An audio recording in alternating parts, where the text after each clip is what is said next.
The Las Vegas Raiders just used the #1 overall pick in the entire NFL draft on the most decorated college quarterback in recent memory. Fernando Mendoza won the Heisman Trophy. He won the national championship. He went 16-0 at Indiana and threw 41 touchdowns in a single season. He is 22 years old, and every single person in professional football agrees he is the real deal. The Raiders handed him a jersey, put him in front of cameras, and let Marcus Allen and Tim Brown welcome him to the building like royalty. And then they turned around and signed Kirk Cousins to be their starting quarterback for 2026. So let us be completely straight with you right now. Fernando Mendoza is not playing this year. Not a snap, not a game, not a drive. And honestly, as painful as that sounds, it might be the smartest thing this franchise has done in the last decade. Fernando Mendoza is not just a good college quarterback. He is the kind of prospect that only comes around once every several years. He started his career at Cal, transferred to Indiana for the 2025 season, and completely changed what Indiana football looked like. The Hoosiers finished 16-0 and won their first ever national championship. Mendoza was the engine behind all of it. He threw for 3,535 yards. He threw 41 touchdown passes. He completed 72% of his throws. In the college football playoff alone, he threw 8 touchdowns and 0 interceptions across the entire run. The national title game was a 27-21 win over Miami. Indiana was down to a 4th and 5 in the red zone with the game on the line. Mendoza read a coverage he was not expecting, pulled the ball down, and ran it in himself for the winning score. That was the moment that cemented everything. After the season, he won the Heisman Trophy, the Walter Camp Award, the Maxwell Award, the Davey O'Brien Award, and the Big Ten MVP. He became the first player in Indiana history to win the Heisman. He joins Joe Burrow and Cam Newton as the only players ever to win the Heisman Trophy and a national championship and then get taken first overall in the same draft cycle. He flew to Henderson, Nevada, the day after the draft and was welcomed at the facility by Marcus Allen, Tim Brown, Jim Plunkett, and Fred Biletnikoff. He chose to wear number 15, the same number as Raiders legend Tom Flores, and Flores personally blessed the decision. General Manager John Spytek stood at the podium and said the selection was not a coronation, that Mendoza earned every bit of it. The talent is undeniable. The resume speaks for itself, and that is exactly why what we are about to tell you is so important. Because everything that makes Mendoza special is also exactly why the Raiders cannot afford to rush him. Hoping to run into you in Pittsburgh, but obviously, word is that you're going to be elsewhere. Can you walk me through that process and how you decided to celebrate your drafting the way that you plan to, Fernando? Pittsburgh is a great opportunity, and it's a great venue. And I'm really excited to see all the guys, or most of the guys, walk across the stage on Thursday night. It's to be a dream for a lot of guys. However, my mom really wanted to do it at home, and so did my parents. It's a lot easier for us, especially with the family situation. Mm-hmm. And I have to hop on a plane the next morning anyways.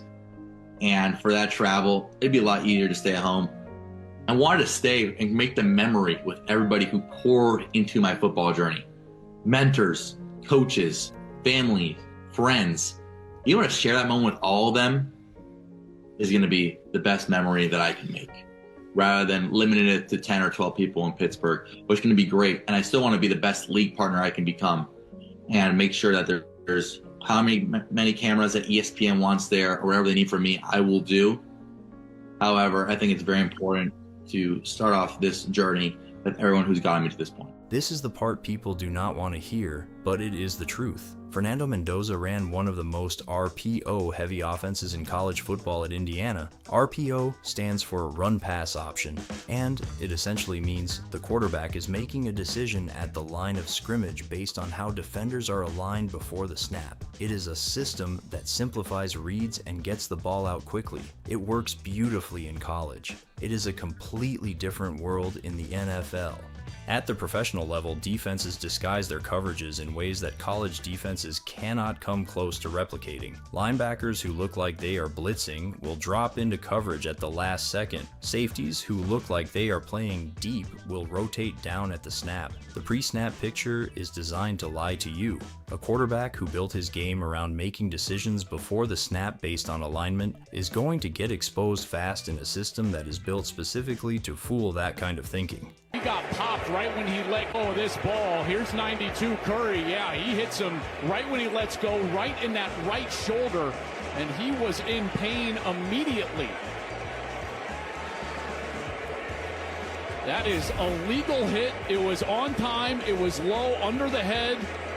Curry.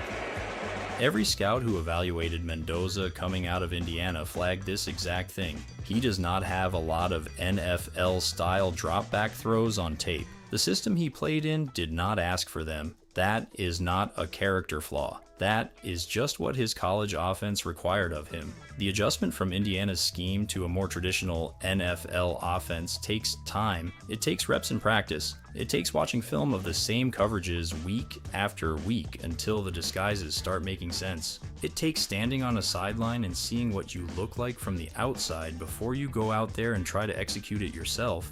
New Raiders head coach Clint Kubiak said this publicly and clearly in April. He said that ideally a rookie would not have to start in week 1 and that he would love for Mendoza to be able to learn behind someone first. That is not lack of confidence in Mendoza. That is a head coach who is protecting a 22-year-old from being destroyed before he is ready on a roster that has real problems still waiting to be fixed. Throwing Mendoza onto this team in week 1 of 2026 does not develop him.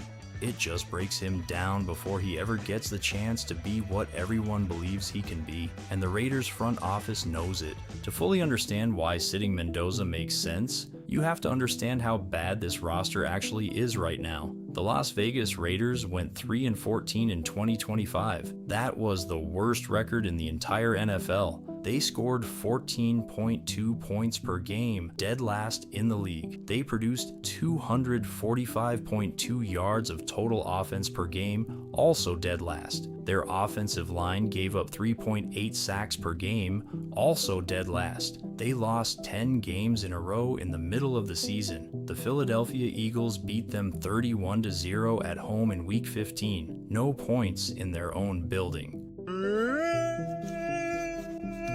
This was the 4th straight losing season for the Las Vegas Raiders. Since 2021 alone, they have burned through 5 head coaches and 4 general managers. The Raiders are currently paying the salaries of 4 fired coaches simultaneously: Josh McDaniels, Antonio Pierce, Chip Kelly, and Pete Carroll. All gone, all still getting checks. The 2025 season was supposed to be the reset. They brought in Pete Carroll, the legendary coach who went 137-89 over 14 seasons in Seattle and won Super Bowl 48. They brought him out of retirement, handed him the keys, drafted running back Ashton Jeanty, and traded for Geno Smith at quarterback.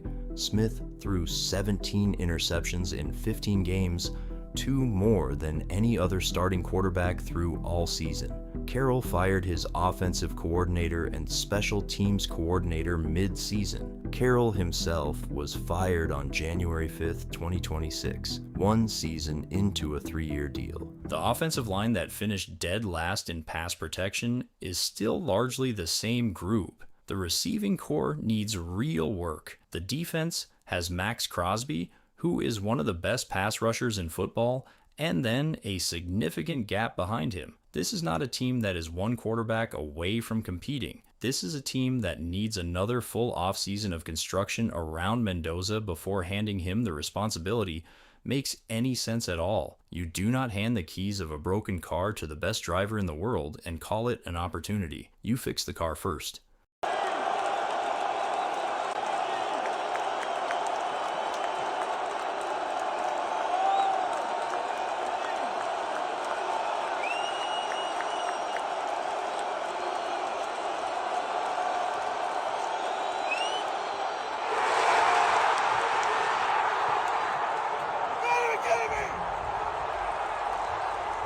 Damn it, bro!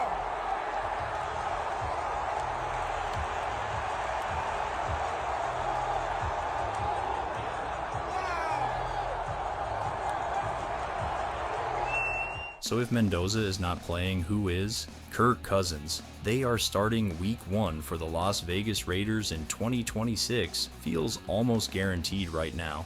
He will likely hold the job for most of the season, and with Clint Kubiak's system plus better weapons around him, the Raiders could realistically jump from 3 wins to 6 or 7. The roster is not great, but it is improving. Ashton Jeanty gives them a strong run game, Jack Beck has upside, and Max Crosby is still an elite defensive star. More importantly, Kubiak is not building this offense for Cousins long term. He is building it for Fernando Mendoza. He has already said publicly that Mendoza fits the system extremely well. That is the real plan. Cousins gives the Raiders stability for 1 year while Mendoza develops behind the scenes, learns the system, and avoids being thrown into a losing situation too early. Then, in 2027, Mendoza takes over as the Week 1 starter with a roster that has had 2 full off seasons built around him. The Raiders have been one of the NFL's most chaotic franchises for years, but they may have finally done things the right way. Draft the quarterback, protect him, and think long term instead of rushing everything. If you need a historical comparison to understand exactly what the Raiders are doing, look no further than Aaron Rodgers and the Green Bay Packers. Rodgers was drafted in the first round of the 2005 NFL Draft, 24th overall. He sat behind Brett Favre for 3 full seasons, 3 years of barely playing, 3 years of watching, learning coverages, studying the game at the professional level without being thrown into the fire before he was ready. Favre was traded before the 2008 season. Rodgers took over as the starter, and what followed was one of the greatest sustained runs any quarterback has ever produced. He won Super Bowl 45. He won 4 MVP awards. He is one of the best to ever do it. That is the exact model the Raiders are running. You have a generational talent at quarterback. You do not hand him the keys on a 3-win team with a broken offensive line and call it player development. You let him sit behind a capable veteran, build his understanding of the professional game from the inside, and then release him into a situation where the pieces around him are actually ready to support what he can do. The Packers did not ruin Rodgers by making him wait. They made Rodgers by making him wait. The Raiders are betting that the same principle applies to Mendoza. Kirk Cousins starts week 1 for the Las Vegas Raiders in 2026. That is as close to certain as anything in football gets right now. He will hold that job for the majority of the season, and if Cousins plays the way he is capable of playing in a system built by a coach he already has real chemistry with, the Raiders could realistically push for 6, 7, maybe 8 wins. That is a massive jump from 3. The pieces around Cousins give him something to work with. Ashton Jeanty is a legitimate weapon at running back when he has a functioning line in front of him. Jack Beck, the 2nd-round pick from 2024, is a young receiver with upside. Max Crosby gives the defense an elite edge rusher who can change games by himself on any given Sunday. The roster is not hopeless. It is a roster in the middle of being rebuilt. Clint Kubiak is 39 years old and is a first-time head coach, but he comes in with serious credibility. He just helped Seattle win Super Bowl 60 as their offensive coordinator. He ran the 3rd-ranked scoring offense in the NFL in 2025 with Sam Darnold at quarterback. His system, when functioning properly, is built exactly for the kind of quarterback Fernando Mendoza is. Kubiak said publicly that he believes the offense fits Mendoza's playstyle very well. He is designing this thing for Fernando, not for Cousins. So what you are watching in 2026 is a franchise doing something it has not done in years, playing the long game. Cousins holds the job for 1 season. The Raiders use that season to keep developing their roster, get another draft class, and give Mendoza 12 months inside a professional system where he can absorb everything without the pressure of winning games that this team is not built to win yet. At the end of the year, Cousins walks. The books get cleared, and 2027 becomes the year Fernando Mendoza takes his first real snap as the Week 1 starter for a team that will have had 2 full off seasons to build specifically around what he does best. The Las Vegas Raiders have burned through coaches, quarterbacks, and general managers for 4 straight years. They have been one of the most chaotic organizations in professional football, but they just did 3 things right in a row. They got the number 1 pick, they used it on the most complete quarterback prospect in years, and they are protecting him long enough to actually give him a fighting chance when his time comes. Fernando Mendoza is not playing in 2026, but the Raiders are quietly building 2027 right now, and if this plan works the way it is drawn up, that is going to be a very different conversation than the one anyone is having about Las Vegas today. If you want to follow how this situation develops and how the Raiders build the roster around Mendoza heading into next season, subscribe and hit the bell. We track these systems in full every single time something moves,